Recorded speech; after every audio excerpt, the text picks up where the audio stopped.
Quoi fait YouTube? Attends. Ouais. Bon, je suis désolé, il y a un peu de vent. Donc tu vas entendre. Ça va te déboîter les oreilles. Je suis désolé. Voilà, je ne peux qu'être désolé. Hein. Je peux rien faire d'autre. Je suis pas Mister Météo. Donc. Et puis ça fait du bien un peu de vent, je t'avoue, c'est cool. Enfin bref. Petit aparté. Aujourd'hui, on va essayer de répondre à la question. Non, on va pas essayer. Je vais répondre à la question: peut-on et doit-on dissocier l'œuvre de l'artiste? Parce que je remarque assez souvent que les gens s'arrêtent au personnage. Si le personnage qui propose une idée, qui propose une œuvre, qui propose ce que tu veux, une réflexion ou une création artistique, ça va bloquer les gens si ce personnage ne correspond pas à leur vision du bon gars, tu vois, du mec sympathique. Si en gros, la plupart du temps, ils vont te dire: ah mais non, c'est un enculé, donc il va me proposer un truc d'enculé. Et donc moi je ne veux pas savoir ce qu'un enculé peut proposer. Parce que ce sera forcément de la merde. Ce qui est un raisonnement totalement débile. Hein. On est d'accord. Après la question qui se pose, c'est que quand tu dissocies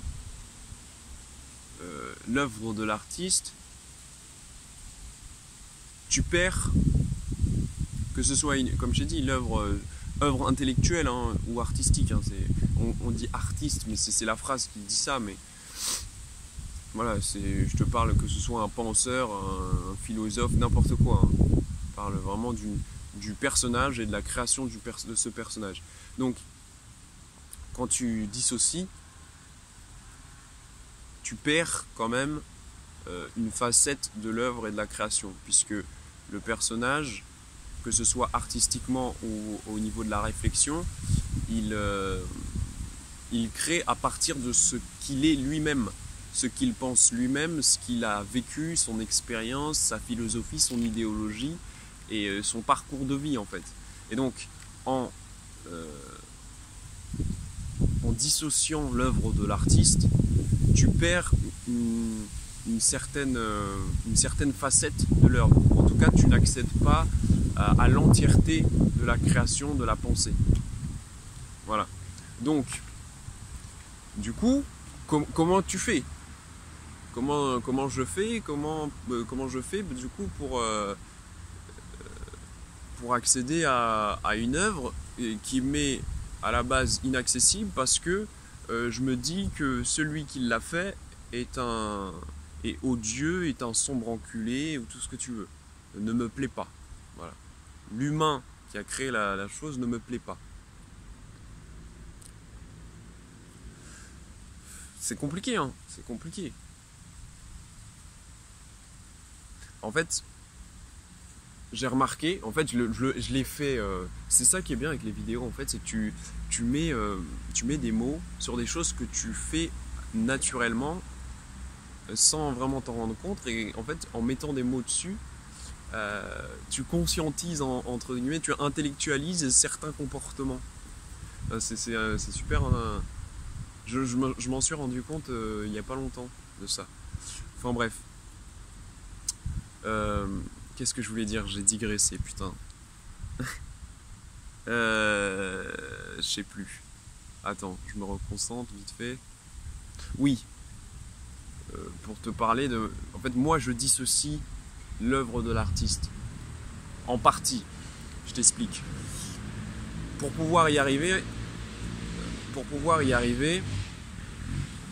en fait, je m'intéresse d'abord à la création, à l'œuvre, à l'ouvrage. Je te prends l'exemple de Rousseau. Je ne connais pas Rousseau. Je ne connais pas sa vie, je ne sais pas ce qu'il a fait, je n'ai pas la biographie du personnage. Donc je ne sais pas qui est le personnage. Mais de par ce que j'ai entendu, de par des conseils, etc., j'ai pris la décision de m'intéresser à son ouvrage. Donc ici, j'en ai parlé, Émile ou l'éducation, donc son traité sur l'éducation.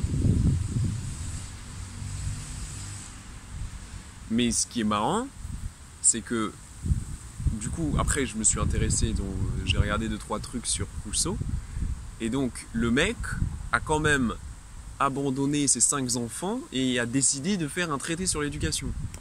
Et donc, ça me paraît logique, si tu t'intéresses à Rousseau et donc que tu apprends que le gars a abandonné ses 5 gamins, tu te dis mais qu'est-ce que tu viens me parler d'éducation, gars, retourne chez toi, mec. Tu vois, ça paraît assez logique en fait. C'est pour ça que je pense qu'il est intéressant de d'abord s'intéresser à l'ouvrage pour ensuite, si tu veux accéder à l'entièreté de l'œuvre, approfondir en apprenant plus sur le personnage qui a créé cette œuvre. Mais en même temps, je suis en train de me dire, au final, c'est faux ce que je suis en train de te dire, parce que, par exemple, pour Dieudonné, ça a été le cas inverse. Je le prenais pour un enculé, puisqu'on me disait que c'était un enculé. En fait, je le prenais pas pour un enculé, mais on disait que c'était un enculé, qu'il était odieux, etc., etc. Et je me disais, pourquoi on dit ça de ce mec-là? Et donc, en fait, je suis parti du coup du personnage pour arriver à l'œuvre. Et quand je suis arrivé à l'œuvre, j'ai dit, mais bon, j'étais mort de rire. Hein.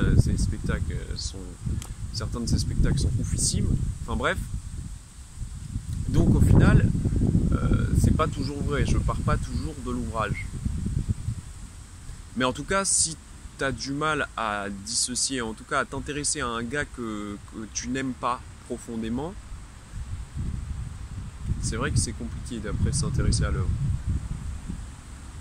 Mais il faut essayer en fait, parce que je te jure que tu rates plein de choses, tu rates là les trucs quand tu n'arrives pas à faire cette dissociation. En fait, il faut juste prendre ce qui t'intéresse. Et pour moi, on peut et il faut dissocier l'œuvre de l'artiste. Dans un premier temps, pour accéder à l'œuvre. Et après, tu approfondis. Justement, je pense que le mieux, c'est vraiment ça. S'intéresser à l'œuvre et après t'approfondis sur le personnage. Pour ensuite avoir un accès, global de l'œuvre. Pour accéder vraiment à l'entièreté de l'œuvre. Voilà. Je pense que c'est le mieux. Et justement, dissocier l'œuvre de l'artiste aussi, c'est un peu écarter son côté, donc mettre de côté l'humain en fait. S'intéresser vraiment juste à la pensée et arrêter d'être tout le temps dans l'émotion. C'est ça aussi, dissocier l'œuvre de l'artiste. Parce que en fait, c'est ton côté émotif, c'est tes émotions, tes sentiments qui font que tu n'es pas en mesure de t'intéresser à ce qu'une personne dit parce que émotionnellement il ne te plaît pas. Voilà. Ce qui ne veut pas dire que ce qu'il a produit n'est pas une œuvre grandiose ou je ne sais quoi, qui est intéressante. Voilà. Enfin bref, j'ai tout dit, on va pas faire plus long. Dis-moi ce que tu en penses. Hein. Dis-moi si toi tu es capable de dissocier œuvre artiste.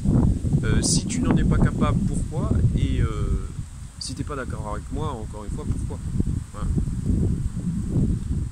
Allez, je te dis Narbis YouTube.